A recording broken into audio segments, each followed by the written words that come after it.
اعوذ باللہ من الشیطان الرجیم بسم اللہ الرحمن الرحیم د خلافت راشدہ په باب لا موږ ناشو خبرې اترې کوو دا د دې سلسلې 14 قسط دی او د نن موضوع موږ لکه مخکې هم د حضرت علی رضی الله تعالی عنہ چې خلفای راشدین کې 4 نمبر باندې و د هغه د ژوند او د هغه د دور واقعیات بیان کړي او نن هم هغه سلسله جاری ساتو په دې خبرو کې ما سره شریک ملما محترم سید سلیم احمد صاحب دی نبی کریم صلی الله علیه وسلم یو مشهور حدیث ته چې په یو موقع باندې رسول الله صلی الله علیه وسلم او حضرت علی رضی الله تعالی عنہ فرمایي چې انت مني بمنزله هارون من موسی چې اے علی ته زمانہ داسې یا زما پسې داسې لکه هغه منزل باندې یا مقام باندې لکه موسی علیه السلام پسې هارون علیه السلام دی حدیث کې یو ډیره جوړه پیشګوئی شوې ده خو خلکو هغه نه لغونه کې غلط مطلب واغسته هغه نه معنی غلط لارې په خپل کړه د کې رسول الله صلی الله علیه وسلم دا فرمایلی چې موسی علیه السلام رور هارون یعنی هارون علیه السلام او چې کله موسی علیه السلام کوه تور ته لاړ د صلیخت ورځو په غبانی چې لبانی نو روسي حضرت هارون علیه السلام د خپل قائم مقام جوړ کو چې تبه د خلکو نگرانی کې به تور منتظم اعلی کړه جی نو دې کې دا هم پیشګوئی چې دغه څنګه موسی علیه السلام د تګ نه پس حضرت هارون علیه السلام نه هغه قوم قابو نشو او سامری غونډه کې کسان به راوړاندې شو هغه نافرمانی شروع کړه او بیا هغه د شرک اړه تلل نو وی فرمایي چې دغه شانې به د حضرت علی رضی الله عنه د رسول الله صلی الله علیه وسلم مشابهت دغه سره غل تعلق دی هغه دغه سکرورو د تربور یعنی ترزیو بل دې کې پیشګوئی دا و چې حضرت نبی کریم صلی الله علیه وسلم دا ورته فرمایي چې زمانه پس پاته په داسې مقام باندې کینی چې جانشین په تور باندې د خلیفہ په تور باندې او ستا په دور کې به هم داسې زمانه پس کسان راځي چې هغه وستا نافرمانی کې خبره به نه مانی او د دې ذکر لکه په تیر پروګرام کې موږ د حضرت علی رضی الله تعالی عنہ وینا بیان کړ چې په نهج البلاغه کې لیکلي هغه بازار څنګه کې بیا یو ځل هغه صبر خورم هغه کې حضرت علی رضی الله تعالی عنہ خپل د قوم ته مخاطب شه دي او ورته دي چې اے بدبختانو ما خو تاسو ته د ورځې هم او د شپې هم په جدای کې هم او اعلان هم په نرمۍ هم په سختۍ هم غرض هر ممکن طریقې سره د جنگ د لپاره تیار کړ خپل لخريالو ته وي او ما تاسو ته نه صرف د یو ځل بلکې بیا مې تاسو د دین وړاندې هم تاسو وینا وکړه او دین وړاندې چې تاسو باندې دشمن حمله ورشي نو تاسو په خپل غي باندې حمله کوي خپل ډیفنس په ځای باندې اوفنسیو شي کوئی تاسو په هر څو ځله چې ما تاسو وینا وکړه خبردار مې کړی چې هغه قبایل او هغه ډله ذلیل شي را وګرځيږي چې کم خلک په کورونو کې ناشي او دغه په کورونو حمله کیږي نو هغه نامردی ده بزدلی ده او هغه دا برداشت کی او زغمی او خاموش پاتې شي نو ولې تاسو مسلکن په تاسو باندې سم اثرونه شو تاسو دښمنان په ناحقه کې دوسر باوجود هغه کې اجتماعي مظاهره کړې ده او تاسو په حق باندې باوجود د دې نه چې متحد او متفق نشو پاتې نو تاسو خیر او د سلام لري او د هلاکت ته نږدې شئ نو زه په دې خبر افسوس کوم چې هغه تاسو هغه چې په چا باندې تیرونه یا غشي ورول شو خو له تاسو کې دغه د جواب ورکولو قابلیت نو په تاسو باندې فوج حمله وکړه ولې تاسو دغه د حمله توان نه لره په تاسو په سردای کې په موسم کې چې زوم جنگ لوز نه تاسو چې زموږ سره ډیر کیږي چې په ګرمۍ کې درته موږ کې درته موږ نه تاسو چې زموږ ګرمي ډیر کیږي او موږ داسې حالت کې جنگ نشو کولای نو جنگ او جهاد لپاره خو تاسو ته زم مخ ورته ویل خو دا سخت او هغه چې ګرمي او سردی تاسو نشو برداشت کولای او دا وینا به کو چې دا لکه کم شي یعنی ګرمي کم شي یا جمع کم شي ساړه کم شي بیا په جنگ لوزو خو په خدای مې قسم تاسو باندې ټول اگر ټول لا یعنی او فضل تویل نو کړ چې کوم حقیقت کې د توري نه د تختیدو خبره کوي تاسو کې سړی سوکته نر سوکته مرد یعنی سړی تاسو کې نر سوکته هیڅ هم درکې نشته چې هغه کې د نرانو هغه صفات موجود وي ولې تاسو محض د عقل نه د خود پشانی او تاسو د ماشومان پشانی تاسو افعال او تاسو کردار په وجه باندې تاسو دومره سخت نه نفرت وکړئ شو چې په ځکه کې دا خبره غواړم چې زه د زړه دا خبره غواړم چې تاسو نه لری شمه او تاسو د ځان لری کما نو تاسو شکلونه وینم نه تاسو زما شکل وینئ خدای د مال مرګ چې تاسو نه جدا شوم کاش تاسو ما سره نه وای او تاسو ما مرګري نه وای کاش تاسو ما نه پیژندلې چې تاسو څوک نو دا ډیر د سخت الفاظ دي چې ان په موقع باندې د جنگ د حضرت علي رضی الله عنه سره د جنگ په ځای باندې د مرستیا په ځای باندې دی هغه کړه دا خطبه هغه چې کوم حضرت علي رضی الله عنه ورکړه نو په دغه دور کې ګوره د حضرت علي رضی الله عنه د دور چې کوم د خلافت څخه کم 15 کال لري په دې ټول هغه کې دور کې بدنامنی و امن چرتم نو یو د حضرت معاویه رضی الله عنه سره د تقریبا 3.5 شلې جګړې وشوي او دا جګړې اله ختم شي په صلح مجلس کې چې او دي کې ډیر کسان ځنې روایتو کړی چې یو لک 100,000 کسان په جنگونو کې وژل شو څوک مړ شو مسلمانان مړ شو صرف د یو داسې غلط کس ته وجه چې کوم غلط افغاني خورې کړې پروپاګاندا وکړي او دی په خپل کې وجنګول چې صلح وشوه نو صلح په سم باندې وشوه یې ستا وطن دا دومره وطن زما شو دومره ستا شو بس خبره ختم نو دا د حضرت علي رضی الله تعالی عنہ دور هغه یو ډیر نازک دور چې کومه پیشګوئی رسول الله صلی الله علیه وسلم کړی و چې ته مان داسي لکه چې موسی په هارون نو دا پیشګوئی او دا خدای پاک په ټکی پورا کړه او دې کې څه کامیابانه غي اوس د حضرت علي رضی الله عنه په وخت کې یو ځل چې هغه ته پوښتنه کوم چې په پروګرام کې مونږ ذکر کړو چې حضور یا امیر المؤمنین د حضرت ابوبکر صدیق په وخت کې یا د حضرت عمر په وخت کې یا د حضرت عثمان په وخت کې ډیر زیات تاریخات او اسلامي مملکت کې نو تاسو په وخت کې ول د تاریخات ونه شول نو هغه ورته ډیر خپل ځواب ورکړ ویل چې هغه وخت کې چې د غوي کوم فوجان و هغه فوج کې موږ غونډه خلک شامل وو زما په شان ځکه وي تاریخي وکړه مګر زما په فوج کې تاسو غونډه خلک شامل دي نو دا هغه خلک وو چې لکه د مخکې موږ ذکر وکړو چې یو خو لوی تعداد دی خلکو کوم چې خارجي ورته وایي یو لوی تعداد دی منافقین وو کوم چې د عثمان رضی الله عنه شهادت کړو دا خلکو او خلکو د وختل چې د رسول الله صلی الله علیه وسلم صحابه مقام ونیسي مګر دا کله کېدل شي د رسول الله صلی الله علیه وسلم صحابه چې وغه رسول الله صلی الله علیه وسلم توي وای چې رسول الله صلی الله علیه وسلم جنگ ته وای موږ بس مختم لړی جنگ کوو شاته بم جنگ کوو خلاص بم جنگ کوو چا په خدای بم جنگ کوو دښمن مته نه راپېچ رنځي شي سو پر زم په مړو وجود نه راتیر نشي چې په موږ باندې راتیر نشي مګر د حضرت علي رضی الله عنه چې کوم وخت کې خلک وو هغه ورته وای تاسو ته وای چې خپل جنگ وکړم مسیا د جنگ نشاته پد کی او حضرت علي رضی الله عنه بار هغه ته وای مګر هغه نه ورځي ته حاضرېږم نه بیا په دینه وروسته چې یو څو وخت د امن وخت راغو د حضرت علي رضی الله عنه په وخت کې نو حضرت علي رضی الله عنه دا یو د امن لپاره د شریعت د بعض قوانینو د نفاذ لپاره بعض مالی انتظامات لپاره د لپاره کارونه حل تل شروع کړل نو په دې وخت کې هم په بعض ملکونو کې لکه په ایران کې او داسې نور ځایونو کې بیا بغاوتونه شروع شول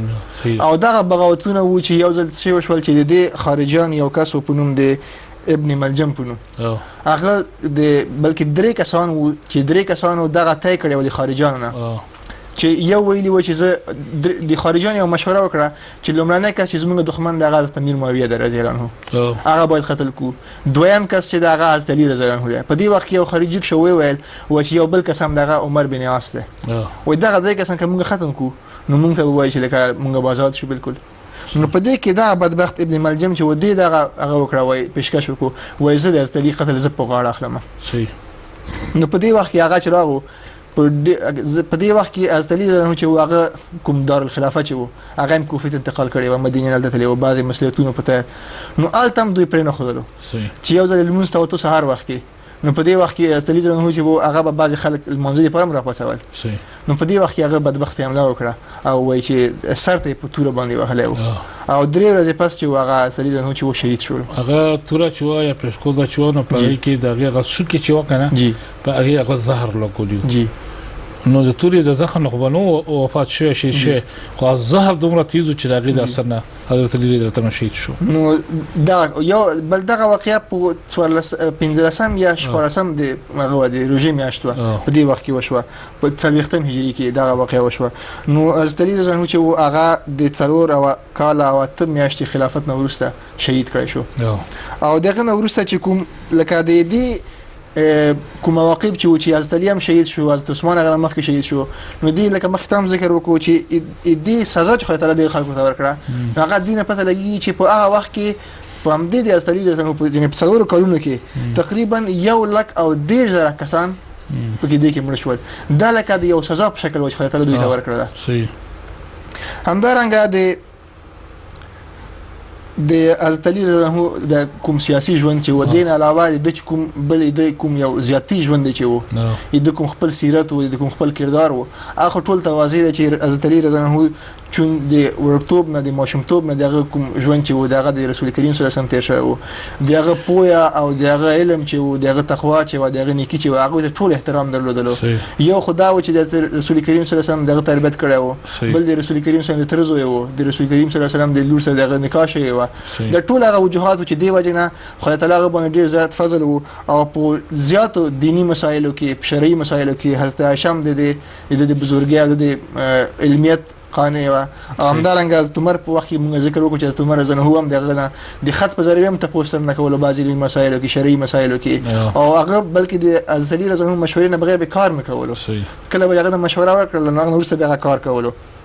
نو دا دغه لکه مقام و د سیرت د لحاظه. بیا په دې وخت کې لکه څنګه چې مخکې موږ د ذکر وکړو چې رسول کریم صلی الله علیه وسلم حضرت علي ته ویلي و استا په وخت کې به داسې کیږي لکه ستا مشابهت د عیسی علیه السلام سره ده. یو هغه دغه چې عیسی علیه السلام ته بعض خلکو دغه د مقام نه زیات لوړ مقام ورکو، هغه د نبی نه د خدای تعالی زوی جوړ کو. بعض خلکو دې حاله پورې نفرت وکړو چې هغه په سولې وځړولو او غلط الزامونه پکې خدل. نو دې وخت کې دې خلکو هم بعض یو غلط الزام دغه و چې سید چې حضرت علي رضی الله عنه چې هغه کاتب وحی و وحی لیکلی و، مګر بعض روایت کې چې حضرت علي رضی الله عنه چې و قران شریف د نزول څنګه ترتیب نزول شوی هغه سم مرتب کړی و.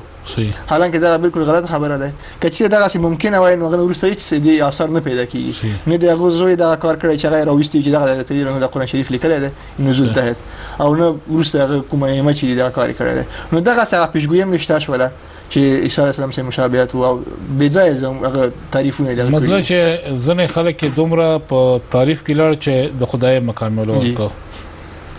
او ځنې په نفرت کې دومره لړ چې هغه د خلیفہ خو پرېدا چې یو د عام سړي دا هم لاندې راو غورځو او دا ظلم په هغه دور کې شوی دی. نه خو انکار نشته د حضرت علي رضی الله عنه مقام او مرتبه په خپل ځای باندې ولې چې د رسول الله صلی الله علیه وسلم سره د صحابي د رسول الله صلی الله علیه وسلم د ترزوی ډیر شکاله وخت تر کړی دی لګ نه دی او په دې ډیر شکاله کې د رسول الله صلی الله علیه وسلم د ټول نږدې زکو چې یو خو د تربورو بلې زمو د کور د ننې کاسو نو چې سوره دین او شریعت او قران د رسول الله صلی الله علیه وسلم ذکر دی دوره بل چاته مرتبه حاصل نه. په دغه وجه باندې ته موړاندینی چې کوم خلفای راشدین هغه د ځان سره په مشوره کې او دا د صحابیان یو ډیر زبردست الله تعالی د یو قدرت ته چې خپل کې مینه و مونږ خلک بغیر مشورې نه کار کوو خودی به چې کم هم کار کولو نو کې مناستر خپل کې مشوره وکړه چې دا کار دا چې کوم څنګه کوم ستاسو خیال ستاسو راي ستاسو مطلب دی نو د ټول نه بغیر واغستله نه چې بیا په خپل کې کېده چې ټول نه بهترونه پغې به چې اتفاق وشون هغه کار به وکړو نو هغه مشوره ورکوونکو کې یا چانه به چې مشوره سره کې حضرت علي رضی الله عنه هغه مقام ورکړی شوی دی. بل قرآن معرف د ډیر زبردست بیان کړی دی قابلیت مسلمه دی علم فرائض او حدیث نبوي زبردست عالم دی او بل خبره ده کې دا و چې د کور کاسو نو دته خو پکار دا ځنې خلک وایي چې د روایت شات پکارو د حدیثونو خو د دنه ټول چې کوم حدیثونه مروي نه هغه 1500 او شپږاتیا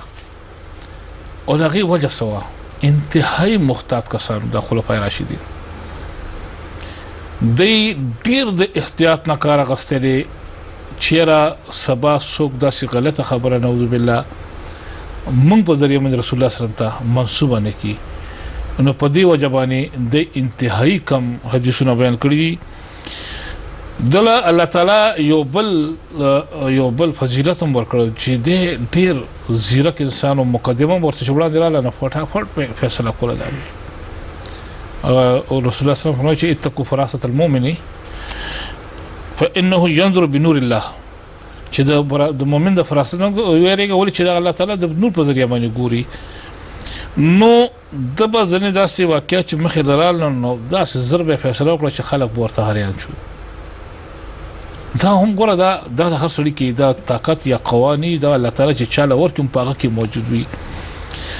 په کتابونو کې د ځنه د داسې واقعیت راغلي چې هغه عجیب غریب ما چې عجیب غریب خو بغا د چې سړی ورته حیراني کنه خدا سي عجیب خو فیصله او وخت کې کدا سي جګړه راغلي نو ګرانو خو دې هغه فیصله دا شکړې دي چې کوم چا مقدمه راوړې ده یا چا جګړه راوړې هغه تسلی بخش جواب ورکړي او هغه پای باندې مطمئن شوی دی نو هغه نه رخصت شوی دی او هغه کې نه مدعي او نه مداله چا هم بیا پکې هغه نه کړی بیا نه کړی چې را فیصله ستا غلطه بلکې منلې چې بالکل په حق ده یو ځل ډیره عجیب غونډه کې یو واقعیا راځي دغه لغونه کې تفصیل د تاسو بیانوم چې دو مسافر روان دي لاره کې یو ځای ته ورسېدل نو ونه لاندې ستړي شو ډوډۍ ته کنه وګورئ شو یو سره درې ډوډۍ وي بل سره پنځه ډوډۍ وي چې دې وخت دسترخوان کولا کو خوراک تکینه یو بل مسافر پیراغه او چې شرونه امام ځان سره کینه زم وګېما ډوډۍ خو نه راځه کینه خوره اوس ډوډۍ خو خوړه چې ته نغور څه ګوره تاسو په مامن ډوډۍ خوړه زم موړ شوم نو شکر الحمدلله دا 8 دینار د مانه واخلي خپل کې وې شي نو دا یو داسې واقعیا د اوس هغه په دې بیا مخکې جګړه راځي او هغه جګړه هم عجیب غوډه کېده چې سړی ورته حیران شي لکه اوس یو ورته وایي چې 8 دینار دي اته کې زما 15 روټه نو 15 دینار زما شو درې شي هغه ستاسو لکه دا غاسي به سودم باز ذکر شوی دی اوس په دې کې اوس وګوره بیا هغه هم دې باندې بهسته ابل ورته وایي چې نه صحیح ده چې 8 دینار دي باید تقسیم مساوي وشي لکه دا غاسي خلک ولکه د رسول کریم صلی الله علیه وسلم وخت کې چیرته مونږ وګورو نو په وخت چې کوم مسائل من سره راځي هغه ټول د شرعي مسائل دي هغه ټول د قران او د حدیث مسائل دي او په دې وخت کې خیر دا خلکو ذهنیت هم پوره اړه لري چې هغه وخت کې د خلکو د هدف پورې رسیدلی وو چې بس ورکوټي خبره باندې خپل منځ کې په دې معاملات کې به جګړې سره شروع کړې نو دې دا به شو یو ورته وایي چې نازم 15 روټه دي ما باید 15 درهم شي بل ورته چې نازم 3 روټه دي زما درې نه به دوړه مساوي شي ځکه دوړ ټیم مخې کړی دی او په دې باندې جګړه کوي یو جناز ما حق دی بل جناز ما حق دی دا جګړه وروړي هستلی رضانو ته پیش کوي مګر هستلی رضانو چې ګوري هغه واقعا هغه ورته وایي دغه د 3 روټه ولاته چې دې کې څه خرابې ده هغه ته 3 روپۍ 3 دینار درکې په خپل خو درکې نو ما یې دې کې څه لړۍ هغه جګړه دې کې خبره دی ورته وایي چې نه چون 8 دینار دي نو باید حساب مساوي ورسیږي چې سلور زموږ سلور د شي سلور زموږ دی ورته چې نه کچې هغه ته په خپل خوخه درکې نو دې جګړه نشته دی واخله ترنه مګر هغه نه وای نه انصاف از دلیل تر نه وای تاسو باید انصاف وکړئ نو بیا داسې وخت کې مو ګورئ چې د رسول کریم سره وخت وګورئ چې هغه وخت چې کله چې رسول کریم صلی الله علیه وسلم یا نور صحابه کوم فیصله کوي نو هیڅ کوم د جرأت نشي کوي چې نعوذ بالله رسول کریم صلی الله علیه وسلم ته وایي تاسو انصاف وکړئ ځکه وایي پیږي دا د خدای تعالی خو د نیک انسان دی دا هیڅ کلام نه انصافي نشي کولای بلکې یو حدیث کې راځي چې رسول کریم صلی الله علیه وسلم فرمایي وایي کچیر تاسو کې څوک کوم کس د خپل نرم او خوږی ژبه سره زمانه د چا حق ځان ته کی نو هغه د ولي کی ځان سره چې هغه د خپل ځان په اور خپل ګیړه ته چي دوزخ اور ځان په ګیړه ته چي نو د بل چا حق چي خوري نو دغه دا حل کوم نو اخر کې چې کله دا خبره وکړي تاسو انصاف وکړئ نو استری ورته وي نو بیا انصاف دغه ده چې تاسو باید یو دینار درکړي یاغه فیصله څنګه وکړه چې هغه مجيب هغه مثلا هغه کې ورته فیصله وکړه کړه چې صدري روړې وي هغه ته چاو او د 15 وی شاو نو چې باید دا تقسیمېږي نو دا خو بیا دا چې کوم چې دا ټول یې په درې کو نو ستر سوړې وي درې هغه سوي شي وینه د سوړې 15 هغه چې درې شي نو سوره شي 15 نو دې مده چې سړي شي شي یو ته خوړه ته دوه خوړه نو ستاره نه یو خوړه هغه نه یو خوړه نو دا غو دینار چې یو دینار شو اصله دا جواب شو هغه کې ونه کړی شو خو مطلب دا چې دا هم زیرک توپ چې کړه دا خو یاسته د الله تعالی چلنه ور کوي او حضرت علی رضی الله تعالی چونکی ولی الله د الله تعالی نازول کسانو کې وو خلفای راشدینو کې د نبی کریم صلی الله علیه وسلم ډیر خوږ د تر زیو مو تربیت لاندې پاتې شو زومه مو نو په دې وجه باندې هغه ډیر د تربیت او د اصلاح خبرې د رسول الله صلی الله علیه وسلم نه ذکر کړي کنه نو دا یو فزر بل دا څه خبره چې د خپل علم او فضل او د خاص اصابت رائے په باجا باندې رسول الله صلی الله علیه وسلم د پرایویټ سیکریټری په توګه باندې د کار کړی اکثر کوه لیکلو نو حضرت علی رضی الله تعالی عنہ برابر ولې چې کور کې ورسره کاسو کنه په چرته معاهدین لیکل دي نو هغه د کوم حضرت علی رضی الله تعالی عنہ راوړاندې کې ولیکا جی کله د صلح حدیبیه یو چې کومه معاهده هغه حضرت علی رضی الله تعالی په خپل لاس باندې لیکلی و او دغه وینا کړ او دا د دوه قومونو یا دوه قبیلو یا دوه خلکو په مسکه علاقو مسکه فیصله دا جدا خبره ده چې مکی مشرکانو هغه باندې خپل په معاهده باندې قائم پاتې نشو او د پښتونو خبره چې تیګه ما تکړه نقصان چا ته ورسېده نقصان مکه مشرکانو ته ورسېده او پاته ماجره کې رسول الله صلی الله علیه وسلم سره د لسو کسانو باندې غاله فتح کړه مکه او جګړه ختم کړه نو دا سي واقعیات دي دا سي سيزونه دي چې د قابلیت هغه واضحه ثبوتونه دي او رسول الله صلی الله علیه وسلم دینه د هغه کار غوښتو همدارنګه د حضرت علی رضی الله یو خلک د یو علمي مقام یو بل دغه دی چې د قضایي فیصله د علم سره دومره نه کیږي لکه څومره چې هغه د انسان خپل ذهن سره او د پوهې سره کیږي نو حضرت علی رضی الله واقعا چې خدای تعالی ورته یو ذهانت ورته ورکړی و بل دا خبره و دي کې بس ډېر خاص خبرې پکې دي یو خبر ده چې د رسول کریم صلی الله علیه وسلم صحبت تیر کړی دی دغه سره لکه څنګه کله چې رسول کریم صلی الله علیه وسلم د نبوت دعوا کړې ده د هغه نه د لاس کړنه د رسول کریم صلی الله علیه وسلم د وخت تیر کړی دی بیا غینه پس د حضرت علی ابوبکر صدیق رضی الله عنه دور راغلی دی هغه کې د مکمل هغه دور کې اوسېدلی دی بیا غینه پس د حضرت عمر رضی الله عنه دور راغلی دی هغه کې د مکمل هغه وخت تیر کړی دی هغه فیصله دی هغه قضایي فیصله دی هغه حکومت چارې ټولې کتلې وي به د عثمان رضی الله وخت او به نه یوازې په دې خلافتونو یا د رسول کریم صلی الله علیه وسلم په دور کې هم دغه سي مقام درلودلو چې کله هم ورته رسول کریم صلی الله علیه وسلم داسې کوم بلکې هغه وخت کې هم داسې د مقام هغه ته ورکړی شوی وو چې هغه لکه د قضایي فیصلو په حق باندې لکه دا وحده ورته سپارل شوی و نو درنګه هغه د ډیر وګدي مدینه په دې کار کې هغه ښه تجربه کار او ډیر ښه ذهنیت درلودلو همدارنګه دی چې و لکه څنګه چې موږ یو مخکینی پروګرام کې ذکر کړی و چې رسول کریم صلی الله علیه وسلم فرمایي وچیالي لکه الفاظ دغه چې یالي ته چې خاتم الخلفاء لکه چې څنګه زه خاتم النبیین یم دا ست خاتم الخلفاء این په خل د یو صوفیای خاتم اصفیای یعنی څنګه تا باندې لکه څنګه چې ما باندې نبوت اخري مقام ختم ده تا باندې په تاب صوفیا کوم لوړ مقام چې تا باندې ختم اولیاء ختم دي اولیاء نو د صوفیا کتابونو کې د صوفیا کوم اصطلاحاتو کې د صوفیا کوم فیصلو کې د صوفیا کتابونو کې د ارشادات د خطبه یعنی په ډیر زرین الفاظ لیکل شوی دي بلکې دوی وایي د سنگیمیل حیثیت دوی لپاره لري همدارنګه د فصاحت بلاغت چې وو د دین ادم ظاهري چې رسول کریم صلی الله علیه وسلم په وخت کې هغه کاتبي وحي او رسول کریم صلی الله علیه وسلم چې کوم معاهده شان لیکل په د باندې لیکل نو د کې د کوم ژبه فصاحت بلاغت چې د هغه ظاهري همدارنګه په مختلفو کتابونو کې تبری کې یعقوبی کې مسعودی کې د مختلف خطبات لیکل شوی دي د تقریرونه لیکل شوی چې ډیر فصیح او بلیغ تقریرونه دي همدارنګه د یو بل تقاریر مجموعه چې ده هغه نهج البلاغه کتاب ده هغه د شیعه کتاب د چا کې د حضرت علی رضی الله عنه د ټول خطبات دی په چې هغه ډیر فصیح او بلیغ عربي ده او خب مضامین باندې مشتمل دي صحیح نو اې دا معلومیږي چې د چې و د ژبې د لحاظ هم خدای تعالی ته ډیر خب فصیح او بلیغ ژبه ورکړې و همدارنګه د حضرت علی رضی الله عنه یو بل یو لکه کارنامه چې هغه دا و چې یو ځل وای چې یو اجمی ولیدل نو وخت خو اسلامي هغه وسط چې سلطنت چې ډیر وسیع شوی و نو په دې وخت کې اجمیان هم لکه غیر عرب کوم خلک هغه مسلمان شي وو نو دې وخت کوم اجمی چې قرآن شریف لوستلو نو هغه ازور زیر کې غلطي ترنه وشوله نو په دې وخت چې کله هغه ځل ولیدل نو هغه لکه طبيعت ناسازه شو سره خفه شو په دې باندې نو بیا د هغه ابن الاسود چې هغه ته یو وای تاسو د شلوکه د بعض نحوی قواعد ورته خودل او دا تاریخ کې ذکر راځي د نحو ابتدا چې وشو دغه وخت نه وشوله لکه مثلا زری خبري ورته کړو نه چې وینا شروع کړی دا شو کوم څنګه درته اونو ځای بیا نو هغه د نه دغه شنو کا هغه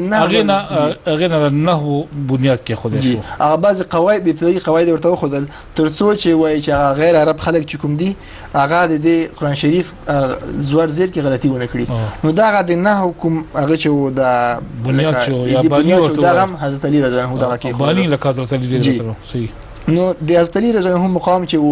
هم د علمي لحاظ او هم د خپل د شخصیت د لحاظ او هم د خپل پوهې لحاظ خدای تعالی ورته لوړ مقام ورکړی وو صحیح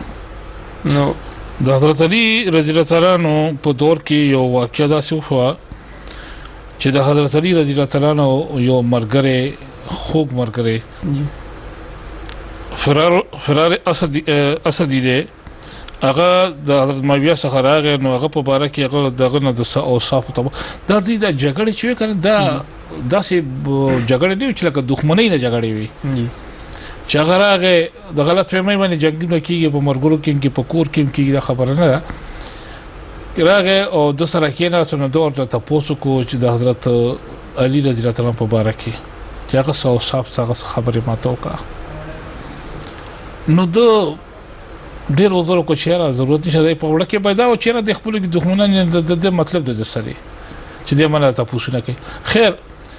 خو امیر معاویه رضی الله تعالی عنہ هغه منه نشو او ډیر چې تاکید ورته کوند ورته هغه واقعیا بیان کړ چې حالات بیان کړ هغه داسې په کتاب کې لیکلي دي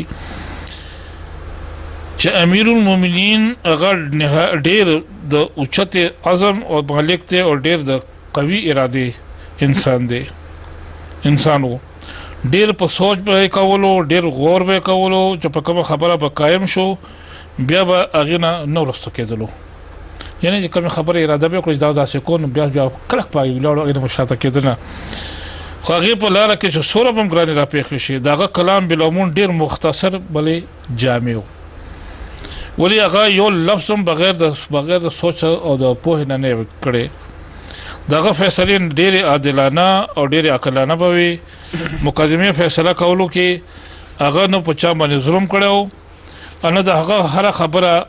ان چا سره جاتي نه دغه هر خبره د حکمت نه بهر من چې هغه د حکمت هغه خبره نه به حکمت را سره کېده او دغه هر کول کې به په کول باندې بزړه یو سکون او خوشحالي ملوي ده هغه وتل دنیا نه د تاسو جدا غوښه د شپې تیار به خوخوله او غوړه به ګڼله ولې چې هغه کې باغ د خپل خدای په وړاندې ډیر په توجه او انهماک سره سیدی کول پروت ورته او دغه په دربار کې به جزانه دعاګانو کې مشغولو ډیر عبرت پذیر زړه وو ډیر غور او فکر والا بازخي وو دغه لباس ډیر ادنا او خوراک ډیر معمولی وو هغه چرېم په خپل مرګورو باندې داسې نه غوښکړي چې په هغه کې ځان یو نمایا کس کما بلکې هغه سره به تکلفي سره خبرې کولی باوجود د دې نه چې هغه مونږ ډیر اعلی او عرفه مقام باندې او وو ډیر موږ سره به ازادۍ سره خبرې کولې چې سبب وینا کول غوښتل هغه به تاسو کو کوم به سبب وینا کول غوښتل موږ تاسو کو او بغیر د خپل لویوالي باغ د خیال هغه ډیر په سادګۍ سره موږ سره خبرې اترې کولې ولې هغه کې به تکلفي باوجود دغه هیبت او دغه وقار دومره زیاته چې موږ ازادۍ سره دا په وړاندې به د خبرو کولو جرأت نکو هغه متقی پرهیزګار انسان د قدر وړو او د غرباو سره ډیر په مینه وړاندې کړ هغه په حضور کې هغه په دربار کې او چې ظالم راغی نو هغه په سورم لوی کسو او مظلوم کې راغی نو هغه نه یریدو او چې سورم مظلومو نه انسان او محروم نه پاتې کېده خو سور به غریبو یعنی د امیر غریب خیال به نه ساتي انصاف په انصاف کولو که سور امیر کس برانو هغه به پروا نه کوله چیرې دا هغه چې زیاتی خور نه غلبي صدا ور کوله او که غریب نه غریب کس راغی هغه سره ودا یره نه و چې امیر ولا راغلی نو کې دې چې ما خبره ونوري هغه د کې به د مظلوم سره مرګره او دغه په حق کې به خبره کوله او بغي په تورو تیرو کې د شپې یو پړکیدون کې ستوره او بغي کې بغیر ډیر سترګې چې نه هغه باید خوړه کې وي او داسې به ورزلي دې موږ هغه چې اے مرداري دنیا ز چابل چاله فریب ورکا زستا په چال کې ناراضم اے مرداري ته د تعالی ته درې طلاق در کوم او چرېم ستا طرف ته رجوع نکوم کچره ستاد او سکولي چې ستاد د نن ماحول چې نفس چې ګندري او ستا بیرون د لعنتونو نه ډک دی ستا عمر قلیل دی او ستا وجود عارضي دی بیا د تاسو څنګه زړه ولګوم ای زما خدایا زما سفر اوږد دی او زما سره توشه لږه ده او لاره مې ګرانه ده او زما لاره هم ډېره دشوارګزاره ده نو ای زما آقا ای زما مالکه په ما باندې خپل فضل او رحم وکړي او په دې دنیا نه مې پورې کړي ولې ستا اعانت او ستا د نصرت نه بغیر زه منزل مقصود ته نشم رسېدی نو فرار اسد وایي چې کله زما د جملې هغه واورېد نو حضرت معاویه رضی الله تعالی په ژړا شو او وی فرمایي چې خدای تعالی دې په ابوالحسن باندې رحم وکړي هغه واقعي داسې کس و چې څنګه تا بیان کړه نو دا چې مینه ورسره دښمني نه خو به چې شو کوله چې روک شو که نه نعوذ بالله خو مینه ورسره وه دا نه چې څه دښمني په څه وجه باندې دښمني خو ګوره چې دوه کسان وروڼو کې هم خلک واچوي نو ځینې وخت کې غلط فهمۍ په وجه باندې هغه دښمني راشي نو بل خبردار چې اوس دا دې ته موږ لږ فکر وکړو چې هغه حضرت امیر معاویه چې هغه په هغه کې تاریخونه په ورکې لیکلي دي چې هغه به په منبر باندې څوک ودرېدل نو هغه ته به وایي چې په واسطلي باندې نعوذ بالله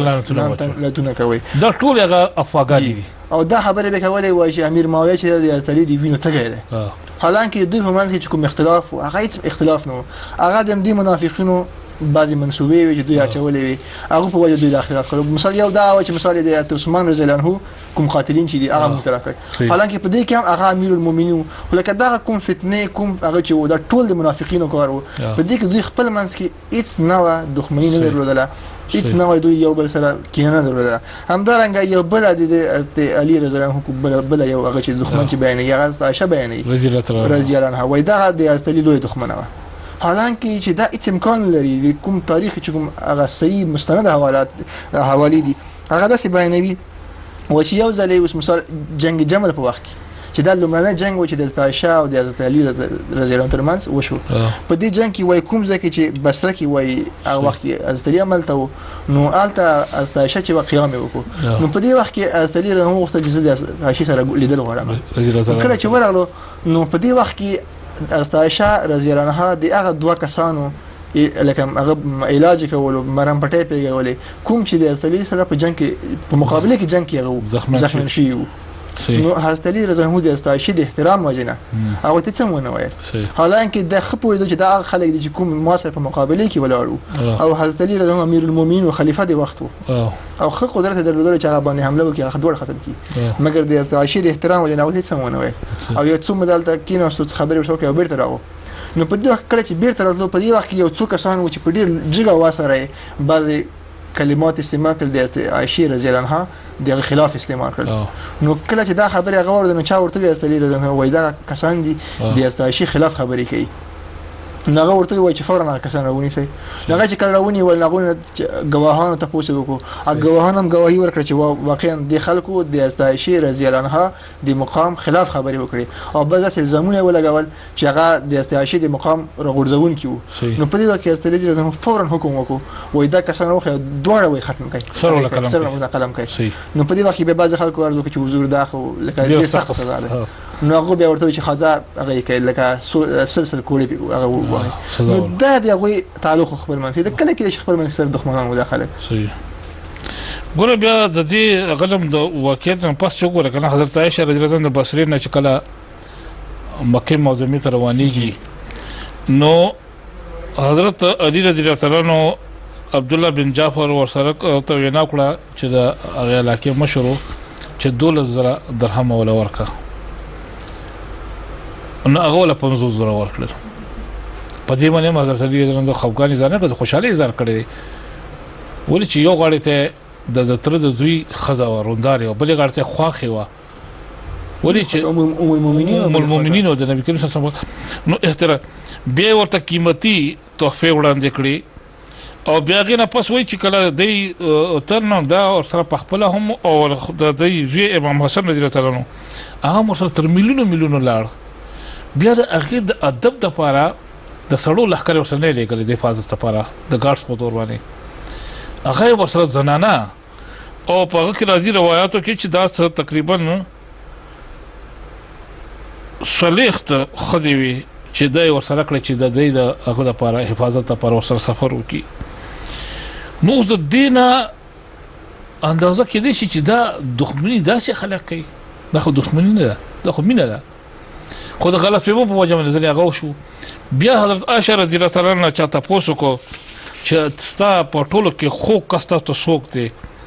ناغه ورته وی چې فاطمه رضی الله تعالی عنها یې په سړو کې وی دغه خاوند ډیر نیک انسان دی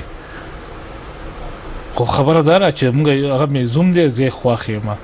په کور کې خو دا خبرې چلیږي هغه خبره نه خو کمانه تاسو کې نه غنځ زیات متکی غنځ زیات ولی انسان غنځ زیات مزګزار بل سړی نشته نو د حضرت علی رضی الله تعالی عنہ دا ځوان چې کنه